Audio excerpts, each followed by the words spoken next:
Student, welcome back to गीत classes. आज मैं आप लोगों के लिए लेकर आई हूँ लोकसभा राज्यसभा में अंतर। मैंने पिछले क्लास में आप लोगों से कहा था कि मैं आप लोगों के लिए नेक्स्ट क्लास में लोकसभा और राज्यसभा लेकर आऊँगी क्वेश्चन, और ये VVI क्वेश्चन है। और जिसको इसका फुल PDF चाहिए तो मुझे DM करिए, मेरा इंस्टा ID गीत क्लासेस है वहाँ पर। तो चलिए क्लास स्टार्ट करते हैं, ज़्यादा टाइम वेस्ट नहीं करते हैं। आप लोगों की प्यारी टीचर आप लोगों को पढ़ाने आ गई है। तो देखिए क्वेश्चन क्या है, लोकसभा और राज्यसभा में अंतर लिखिए। आप लोगों को इस तरह से एक कॉलम बना लेना है, 2 कॉलम, एक लोकसभा के लिए एक राज्यसभा के लिए।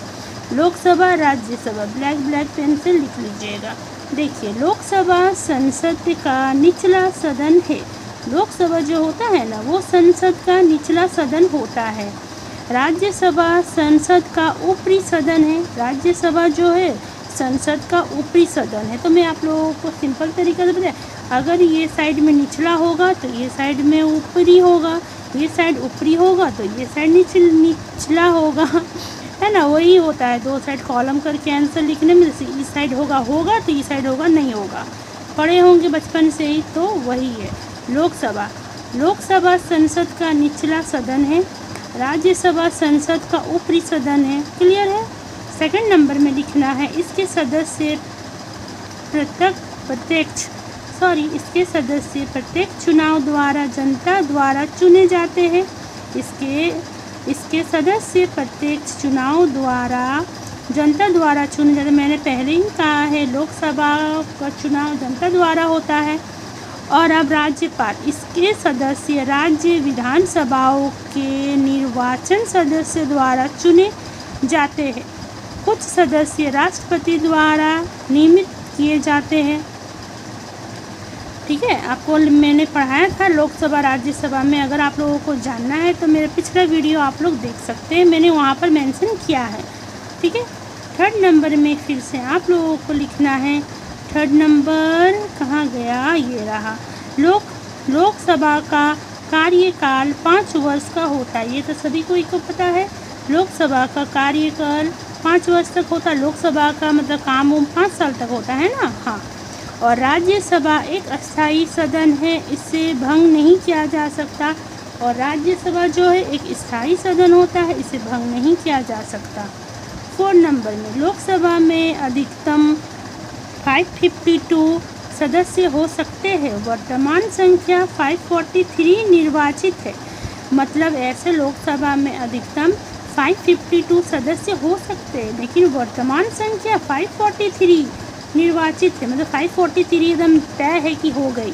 552 हो ही सकता है कभी कभी इसमें इतना में नहीं आना है। ठीक है।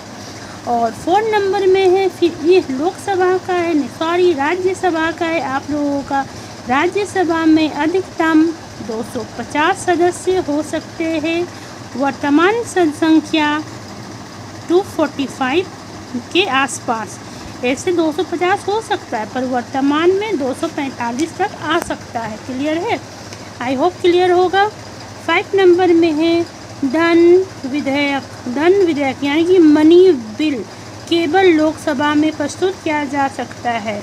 मतलब इसमें धन बिल मतलब मनी बिल केवल लोकसभा में प्रस्तुत किया जा सकता है। क्लियर है।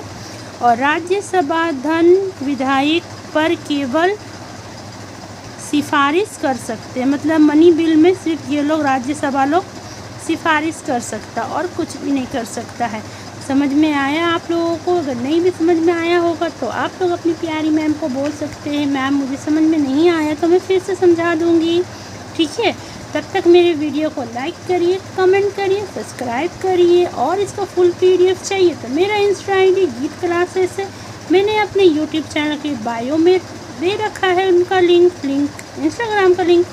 तो वहाँ पर जाइए, मुझे DM करिए और फुल PDF ले लीजिए। अभी ऑफ़र चल रहा है तो मैं अभी बहुत ही ज़्यादा चीपेस्ट प्राइस में दे रही हूँ सारा इम्पॉर्टेंट क्वेश्चन। अगर इम्पॉर्टेंट क्वेश्चन चाहिए तो फटाफट DM करो और ले लो।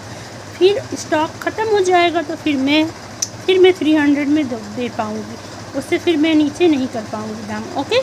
मैं अब नेक्स्ट वीडियो में ये क्वेश्चन लेकर आऊँगी आप लोगों के लिए। तब तक अपने दोस्तों से शेयर भी कर दीजिए और प्यारा सा लाइक कमेंट सब्सक्राइब प्लीज़ करिए ना। ओके बाय, मिलती हूँ मैं नेक्स्ट वीडियो में। Bye bye bye.